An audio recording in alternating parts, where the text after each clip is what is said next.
Hello. Hi, everybody. We having a good day today? Are we learning anything? Are you meeting your neighbors? Are you talking to other people? Are you getting ideas on how to make your businesses improve? All right. Well, that's your plan. We have lunch coming up after this session. Lunch is being catered by Blue and Silver Catering. They're box lunches, or second floor of the Student Union is food court. So there's other choices. Snacks will be provided in the afternoon for those of you who need more food at that point. We are going to have a Q&A session after Kathy's talk, so we're going to try to hold all questions until 30 minutes from now, and then Kathy will be able to answer all your questions about search engine optimization. Now, before some of you run out of the room screaming, yelling, why do I got to talk about SEO again? It's pretty important, and we shouldn't fear search engine optimization, especially with WordPress. We all need and want more traffic to our site. It's important. We're not doing it for us. We're doing it for you. You're doing it for your customers.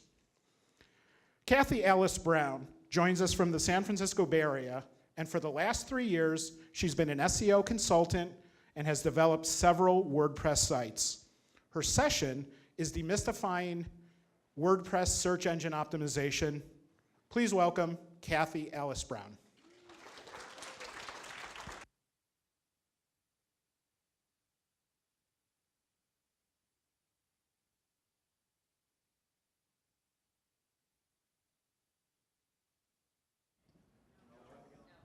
Can you hear me?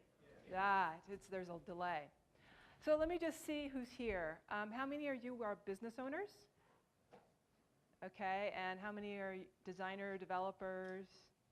Okay, and then how many of you didn't raise your hand? You're an other.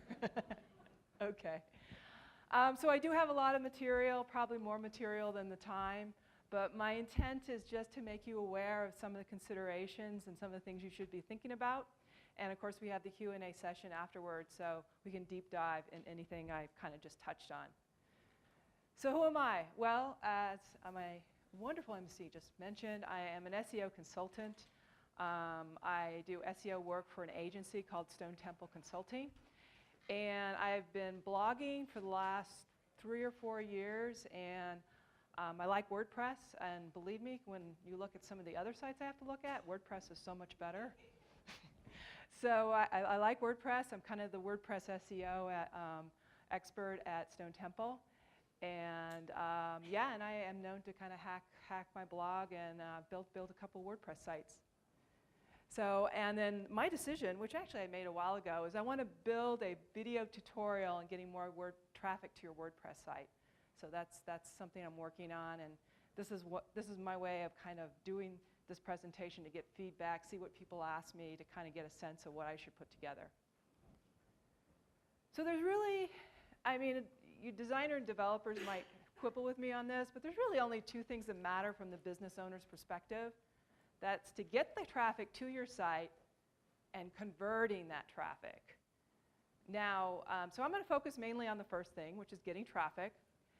And how many of you who have a website know how much of your traffic is coming from the search engines organically? Okay. Because if you're going to improve your website, you got to know where you're beginning from. So if you're getting 50% of your traffic from the search engines, you should use that as a baseline before, and then do some improvements and then remeasure. So SEO has been a very fast-changing industry. There's been some real cataclysmic changes, especially from Google. And so 3 years ago, if you were to ask me what SEO is, or what it was, oh, well, what you do is you figure out your keywords, you optimize your pages on your website for those keywords, and then you go and build links to your website. And so that's the 2 parts of SEO. There's the on-page optimization, and then the off-page optimization, which is the link building. Well, for the better part of the last 18 months, I've been helping website owners recover from Google manual penalties. And I can tell you that a lot of the link building that we used to do, Google doesn't like and will penalize you for. Now, there's some nuances there, but I can tell you that I have had to help clients get their articles off easingarticles.com and all the article directories. A lot of the regular web directories, there's only a few that Google actually likes. If they had paid for a placement on a blog in the sidebar, that's paid linking, and that's against Google's guidelines. So there's a lot of link building that used to work. It doesn't work anymore. And if you do too much of it, you'll get that unnatural links warning message in Google Webmaster Tools, and then you'll have to call someone like me. So that was 2 years ago. So this is how I think of SEO today. There's the marketing, inbound marketing, and I'll talk a little more about that, which we used to be known as link building. Then there's what I like to call snippet design and click-through rates. So when you type something into Google and you get that listing, how does your listing look? Does it invite someone to click on it? Can you make it better so your click-through rates go up? Because Google notices. And if your click rates go up, they tend to reward that with a higher position. There's user engagement. Google and Bing and the other search engines, they actually look at hundreds of signals. And user behavior signals are some of those signals. How long do people stay on your site? Or do they just leave right away? Those things are important now. And then, of course, the technical stuff, the site design, the crawlability, the optimization, that's still important. So is link building dead? So how many of you have heard about Panda and Penguin? Okay, not too many. Those were major Google algorithmic releases. And those caused real change in the industry. And I have a quote here that I'm just going to read from you. And this is Matt Cutts. Matt Cutts is kind of the Ben Bernanke of Google. When he speaks, everybody listens. What did he say? Did he mean this? Did he mean that? And you know, he's kind of the authority of Google when it comes to SEO. So Matt Cutts says, it segments you into a mindset, and people get focused on the wrong things. It leads them to think about links as the end goal, and it's really important to think about producing something excellent first. So this is on the Stone Temple website. If you want to go look at it, you can search on it. Search on what makes a quality site, and you should be able to find it. So SEO is sort of dead. It's just kind of resurfaced as a different animal. So inbound marketing. I'm not going to spend a lot of time on this, but I just want to give you a couple ideas. First of all, there's content marketing. Google likes fresh, clean, unique content. Consistent content generation is the key to visibility on the web, both on your site and off your site. Media mentions, guest posting. I think there's a presentation later in the day that talks about content, so she'll probably get into that a bit more. So you want to create really useful content that people will link to. Don't write another Me Too article that there's already 10 of. Write something really useful that will solve a problem, and people will link to it. I've written blog posts that people have linked to in forums because they, oh, read this article, it answers the question. So that's the kind of content we write, and the links will come. Embrace your inner marketer. So if you write content and you do a good job with keywords and the optimization, yeah, the search engines will discover you. But if you get that if you broadcast that content out there with social media, if you write some guest posts, you do some contests, you write link bait, which is kind of the example of doing, you know, really useful content, then you're going to be more successful more quickly. So in this new world, what should be your SEO strategy? Well, do your keyword and market research. You know, I sometimes get into engagements and I ask people what their competitors are. And they say, oh, this company and that company. Oh, and what do you think your keywords are? And they give me a couple keywords. And I go and look at their site and figure out, well, that's what they optimize for. That's for their keywords. Of course, that's not always true, what they think it is. And then I go and search on those keywords, and a bunch of sites will come up that they don't even know anything about. So doing market research, seeing who comes up for your focus keywords, that's important. How strong are those sites? What are they doing? Are they running contests? Are they guest posting? Are they optimized well? That stuff is all really important. So do your keyword market research. And you've probably heard this, but each page and post on your site, you should try to optimize for a different keyword. And yeah, sometimes you write about the same things. So you want to go for a variant on the same keyword. But don't have your post optimized. But let's say you write a blog on content marketing. Don't have the same post on content marketing. Content marketing part 1, content marketing part 2. No, don't do that. So you want awesome snippets. So snippets are those little listings you get when you search. You want awesome lists. Those need to be awesome, because first you got to get the snippet in front of the person, and that's kind of the first 2 parts. And then you want to get them to click through. And so if your snippet says welcome and has some meaningless content, they're not going to click through. And here's my one lame pop culture reference of the day.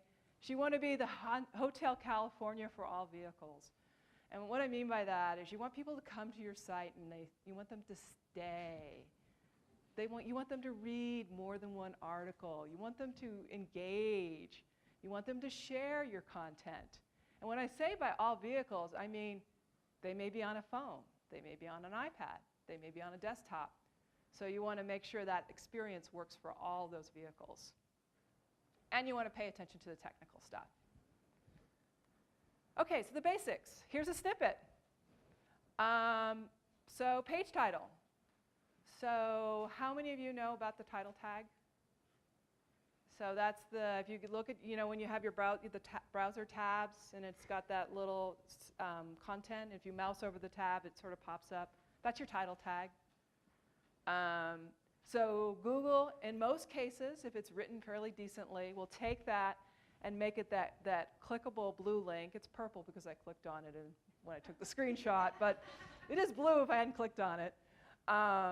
So you want to, that's my title. Your URL. So in most cases, there are some exceptions. I would recommend you send your permalink to %postname %. If you already have a site and you already have the URLs another way, you can change them, but be aware that they'll, if you're in an old version of WordPress, it may not work very well. The newer versions take care of that very well. But understand there'll be a redirection, so you have to kind of think about whether you really want to change the permalink. But if you have a brand new site, just make sure it's set up that way from the get-go. Take out the stop words. So what WordPress will do is it'll take the title of the post and it'll make it your URL with dashes. Take out the stop words like the and the these and the parts ones, the things that they're not keywords. So in this case, I have domain forwarding and SEO, 3 approaches examined. And you see that I've shortened the permalink to just domain forwarding SEO. And when people search on that, they see this. And then the meta description. Now, the URL and the page title are what we call ranking factors. Google uses those to figure out whether to show your listing on page 1, page 2, whatever. The meta description is not a ranking factor, but it's critical for click-through. So it's like your little welcome mat for that particular page on your website. So write it, you almost need to be a bit of a copywriter when you write it, because you want to invite something inviting. Come here, learn about this, or come and get this. For some page titles, we actually put action words. You remember the old days, it used to be keyword, comma, keyword, comma, keyword, comma.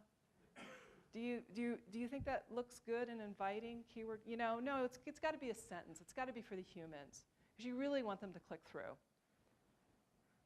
So build awesome snippets. Okay, so if you have just an out-of-the-box WordPress, and I think this is still true, what you write for the post title will become the title tag. And so you sometimes would like to customize that. Maybe make it a little more keyword rich. So you need a way to do that. And there's 2 plugins. One is the WordPress SEO by Yoast. How many of you are aware of this plugin? Isn't it a good plugin? It's a great plugin. If you don't know about it, go check it out. His site is really quite good. I agree with about 95% of the stuff he says, so it's a really good site. An older plugin that does the job, but it doesn't have all the bells and whistles, is the all-in-one SEO pack. That's okay too. And some of the frameworks out there, they give you this ability out of the box. So those, you want a way to customize the title tag in your meta description. That's key. And yeah, you can start talking about H2s and other optimization factors, but these are the most important. The URL, the page title, and then the meta description you want for click-through. So when you install the Yoast plugin, it has two parts of it. The first part, it adds another section to the post. And this is where you can do the customization. And it's pretty cool, because as you kind of build your what he calls the SEO title, which is the title tag, and the meta description, it actually kind of builds the snippet as you're typing, which is kind of cool. He then helps you kind of pick a focus keyword and gives you suggestions. So you can start typing tax. It'll give you a couple suggestions. So he does do this by pulling some of the Google API stuff. And then he actually will tell you, do you have your keyword in the article heading? Do you have your keyword in your page title? Do you have your keyword in the content? So it gives you some basic optimization. And I like giving it to clients because a lot of times with the bigger shops, they have even some intern putting together the post. And this actually helps that person optimize the post a little bit. So that's why I like it. So this I've kind of already go through it, but one thing I kind of want to reemphasize is people scan on the net. They don't really read in depth, so you want to break up your content, you want to use bullets, you want to use subheaders, and you want to bold. And all that stuff is a signal to Google that it's a little bit more important because it has emphasis. So that's where your keywords go. Use alternate keywords and make sure your images have alt tags. And one plugin, I don't use it, but a lot of people do, that can help you with making sure the alt tags are set as a plugin called SEO Friendly Images. So you notice in the snippet, my face is there. So this is called the Google authorship. And some studies have shown that this has increased click-through up to 30%. So if you're writing a lot, if you have a site that you're writing quite a bit on, this is something you should consider. Now I'm going to walk through, there's a lot of ways to set this up, so I'm going to walk through a couple of them really quickly. And if we want to kind of get into it more in the QA, we can. So the Google documentation will encourage you to do two-way linking. And so, you know, the problem is that Google didn't want to put Bill Gates' picture on a post that he didn't write. So we do this it has this two-way linking just to confirm that you're really this person that wrote this post. So basically, the site or the post has to be tagged in some way, so it points back to the Google profile. And the Google profile has to have a pointer to the blog that you have the post on. So this is the two-way linking. So in the About section of the Google profile, if you've not set up a Google Plus profile yet, you should. You can say, I'm a contributor to the WebEnzo, that's my blog. And then you can actually set up your byline to link back to the Google Plus profile by using the Google Plus URL and then putting !rel at the end. The problem I have with that is that if people click on my Kathy Alice Brown link, it takes me off my site. I'd rather them go to my About page. So this is three-way linking.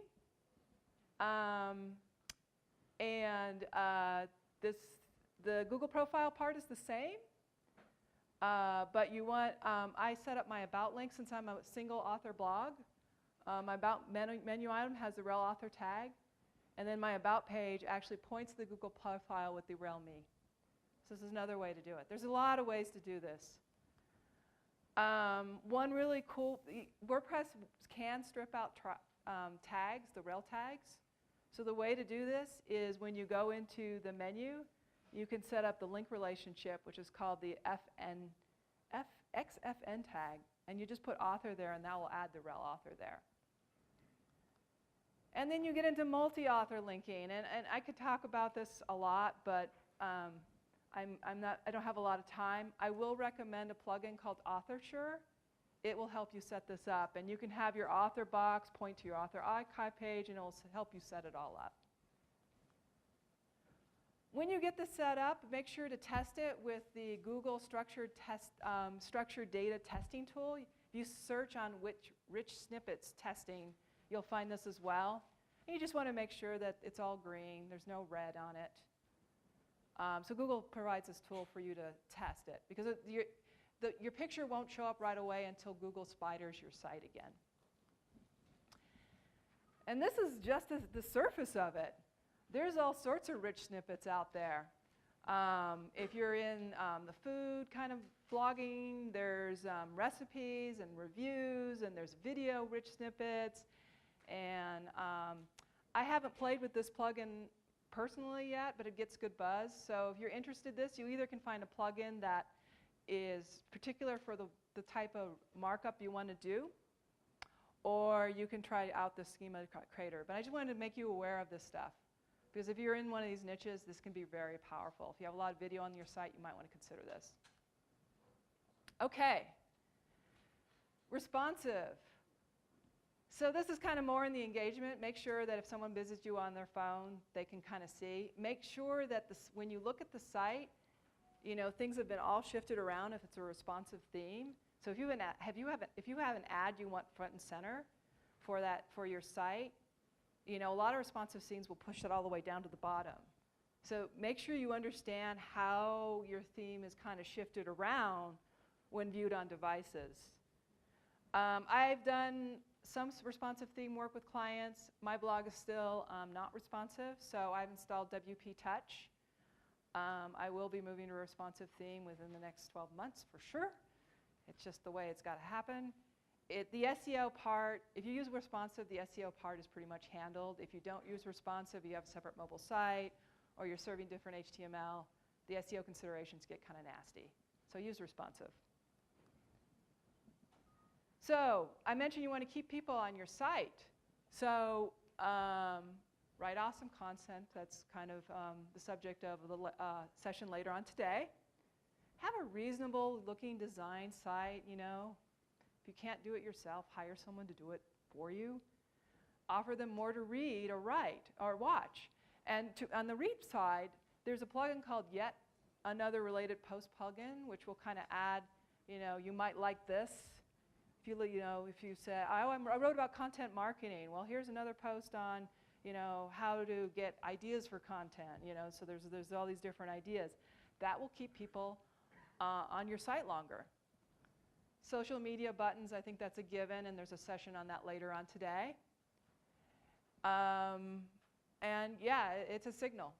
The bounce rates and people staying long on your site is a signal search engines do look at. So think about ways to entice people to stay on your site. It will help. You want to, you remember in the old days when people said, oh, I'll register you with the search engines. Yeah, don't pay attention to that. All you got to do is set up a Google Webmaster Tools account, which you should do because that's Google's sort of channel of communication to you. There's all sorts of interesting information in Google Webmaster Tools. We could do a whole session just on that. And then, you know, create a sitemap and register it with them. An XML sitemap, not an HTML one. I'm talking about XML. If you got Yoast, that's inside. He automatically generates that for you if you just click the box. You might want to not put your tag pages and format pages. Those are kind of like your gallery pages in there. I'll get into that in a moment. And then there's a separate plugin called Google XML Sitemaps you can install in your blog. So I want to talk a little bit about this because this is a problem I see with larger sites. So I've redacted some of this to kind of protect the client. But these are basically tag pages. So you know when you write a blog post and you put your tags, and a lot of people will go, oh, kale, salad, peanuts, currants, and then you go and you click on those tags, and there's maybe 1 or 2 posts that are about peanuts. And the problem is that when you're searching, you don't want to land on this page. This is not very interesting. You want to land on the post page. So some people say, oh, I want Google to index my whole site. No, you don't. You want Google to index the parts of your site that have a lot of content and you want people to land on. So tag pages, date archive pages, the archive pages are something you need to pay attention to. And in many cases, what you want to do is set no index follow on it. And what that means, you're telling the search engine, go ahead and crawl this page, follow all the links, but don't put this page in the index. Because this is not very interesting to land on. And the Panda release actually kind of penalizes sites that have a lot of these sort of really what we call thin content pages. So this is from the Yoast plugin. This is where you go to taxonomies. This is where you click the no index follow. Generally, I recommend you do the date archive pages, the tag archive pages. The author archive pages, unless you have authors that have kind of developed author pages that are interesting and your authors get searched on. So you might, so yeah, that's a trade-off, depends on your situation. And if you have category pages that have all been categorized as blog, or category pages that have the full post on it rather than the teaser, or you don't have very keyword-rich categories, you might want to no index those too. But a lot of times, most people have picked 5 categories, and they're keyword-rich, so those are okay to go ahead and index. This is a little advanced, but one thing you might want to consider doing is making your category pages more of a landing page. So here I have a category description, and yeah, I know the font's not that great. And then I have manual excerpts, so that actually shows different content than what's on my post page. So from the search engine's perspective, this is a unique page, because it's not just copying what's on the post page. So this is something, if you want to really get into the optimization, you can do. Here's a couple more plugins. Page Navi is something to consider if you have a lot of posts. Breadcrumbs helps the search engines find. If you have like multi-category blogs, you might want to consider breadcrumbs. Performance is really important. About a year and a half ago, Google came out and said, we're going to reward sites that respond quicker. So if you have a really slow site, you might want to install a caching plugin. Make sure you install the most recent version of the caching plugin, or if you have an old version, upgrade it right away. They found that with that botnet attack that's been happening with WordPress sites, there's a vulnerability in the old versions of the caching plugins. So if you have those installed, please upgrade them. So this is just a couple suggestions of things you can think about doing. And then, if you haven't already, get Google Analytics set up. These are some of the plugins you can use. And if you are worried about being hacked, you can consider a security. WP Monitor is not bad. There's some better ones out there. I meant to take this off. It can slow down your site. That's the one thing that I don't like about WP Monitor. But there's a couple of good security solutions out there. And you haven't held up my time up yet. So I'm Kathy Alice Brown.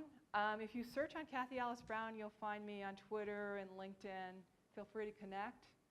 And I'm always blogging about SEO, so that's one way you can find out more. And now I guess we're ready for questions. Questions, here we go.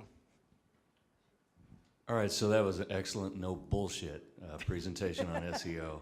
Where can we get that slideshow? Because that's really good. We'll make it available. Okay. We'll help you. Yeah, I mean, and I could put it on a slide share. Would you? Yeah, I could do that.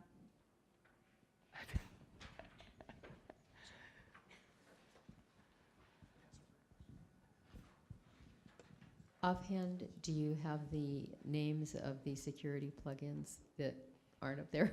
Oh, there's, I'd have to go research. There's one, I think it's called WP Defender is one. Yeah, sorry, I meant to do a little bit of research because I like WP Monitor, but it does slow things down. And WP, just as you know, WP Monitor basically tells, I think a script is a better solution, but what it does is it tells if something's changed in your installation, so which is useful. It's like someone hacked. That's how you find out. A responsive or non-responsive theme, what does that mean? Oh, I'm sorry. Thank you for asking that. So responsive means the theme adjusts to the device size. So if you go to the desktop, and you see, if you go to, I think the 2012, the default WordPress themes that come out, those are responsive. What you can do is you can put in your browser and drag the right side in. You can see it kind of adjust. And so it'll adjust for an iPad, and if you pull it really in, it'll adjust for an iPhone. So you can kind of see it move it around and adjust to present for those device sizes. That's what responsive is. Are the responsive themes still all premium themes? No, because the default theme that comes with WordPress is responsive, and that's not premium. But there are some out there. Of the two caching plugins you mentioned, which is the most compatible with different themes, and which do you prefer? I played around more with SuperCache, but I had trouble getting it to work, and it's another one that would slow down my site. So I was about to switch to W3 Total Cache when I saw the note about it being vulnerable. So right now I don't have anything installed, but W3 Total Cache seems to have a little bit more, shall I say, cred with the security folks and the people, the performance folks. So I'm going to that one. But that would be a good question for someone who's more in that world. Maybe your blog will tell us your success with it. Yes, it will, because I blog about what I do. So yeah, when I get to it, I have such a list. I will blog about it. You actually didn't cover this, but I kind of wanted to see if you had any input on Google Places and how that might help with like directory listings and anybody looking for a particular spot within the area. Yeah, local SEO. Boy, I thought about putting that in this presentation, especially for the local businesses that have either a service area or a bricks and mortar address. Local SEO, yes, way to go. So there's Bing, there's Yahoo Local, Bing has, so there's a number of different places you can, one thing I can recommend to do, go to getlisted.org and plug in your site, and it will tell you where you're listed and where you're not listed. And for those of you who don't know, if you search like, I'm going to just use my hometown, Oakland, like Pizza Oakland, you'll get results that look like the map results, with the little pins. That's local SEO. And if you're bricks and mortar or you have a service area, so Google allows you to set up if you have a service area. You don't necessarily have to have a physical address. You want to get in there because you want to get listed there. And on your website, you want to make sure that if you could either have your physical address or at least the cities you serve. So I built a site for someone. She does Pilates and that sort of thing. And I just listed her, she doesn't have a physical address, but I just listed her locations that she would go to. So Emeryville, Berkeley, Oakland. And she comes up in some of those cities for searches now. So I just put it on her sidebar, serving these little communities, and it worked. Yeah, that could be another presentation too, the whole local thing. But getlisted.org, check that out. Thank you. So for the purpose of getting found, is there a preference, does Google have a preference for .net versus .com? And that's a good question. I don't think they have an inherent preference, but your customer probably has the stronger preference. Yeah, I don't think there's inherent, I think you want to do a .com, a .net is okay, but if you start getting into the other ones, that's where you might have problems with Google. .net should be okay, though. Good question, thank you. I should research that. Hi. Hi. Is Google still the 9,000-pound gorilla in the room? Do we ever think about Bing or Yahoo or anybody else? Should we? Oh, well, we could talk about this one for a while. So yes, it is still the 800-pound gorilla. Most traffic that's, well, by the way, Yahoo and Bing are kind of, they're the same thing. They use the same search engine, they merged. So most of the people using Bing are people who have an iPad who haven't bothered to change their search engine provider, or they're using the MS toolbar. So Bing is a pretty small player. I think the thing to think about is not search engines, but things like Amazon. And whoever gets social media sharing network right, and it's probably Facebook, but I'm not sure. So to be honest, I think, yeah, Bing's probably never going to challenge Google, but Amazon might. So let me ask you a question. When you go search for printer ink, do you go to Google or do you go to Amazon? You Google, but some people go to Amazon, and that's what keeps Google up at night. And I just wrote a book. I wrote it on weight loss, and I went and put it up on, and you can SEO your book just like you can a web page. It's a little bit different, but it's kind of the same principle. It's kind of interesting. Yes? I have a specific question about the author tag. If Yeah. you use a business name in the author tag, are you penalized by Google? A business name. As opposed to a personal name? Oh, the author tag is only for individual profiles Okay. on Google+. Google's been pretty clear about that. They do have Google business pages. You can use a rel publisher tag, but it's not very exciting right now. It doesn't give you a lot of benefit, but it probably will, knowing Google, it might probably be more useful in the future.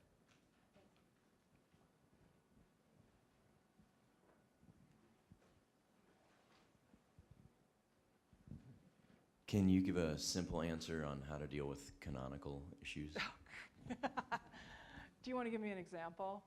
Well, just my understanding is if you have www.website.com or just website.com, if you have the same page with different URLs, then you're diluting your link juice or... Right. So the nice thing about WordPress is the canonical issue is kind of handled for you. The later versions of WordPress automatically set the canonical tag. That's not true and actually pays quite a bit of my bills for other sites. ASP.net, anyone? But one thing you did mention that is good to note to everybody is you shouldn't have your site appear both as webenzo.com and www.webenzo.com. And I believe in WordPress there's actually a setting you can set it up saying this is how I want my site. Make sure you set that. Because yeah, you would think Google would understand that www.webenzo.com and webenzo.com are the same thing, but there's actually some deep reasons why it doesn't automatically make that assumption. So just make sure your site, choose one and make sure your site redirects if you type in the other. Sorry?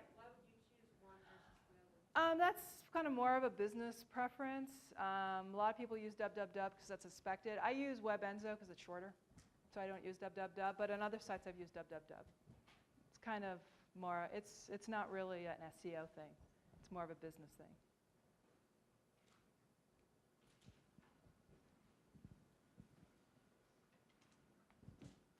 I have several URLs, and I'm forwarding them to one WordPress site.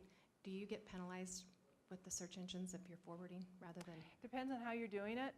That snippet, domain forwarding and SEO, talks about that. You want it to be a 301 redirect.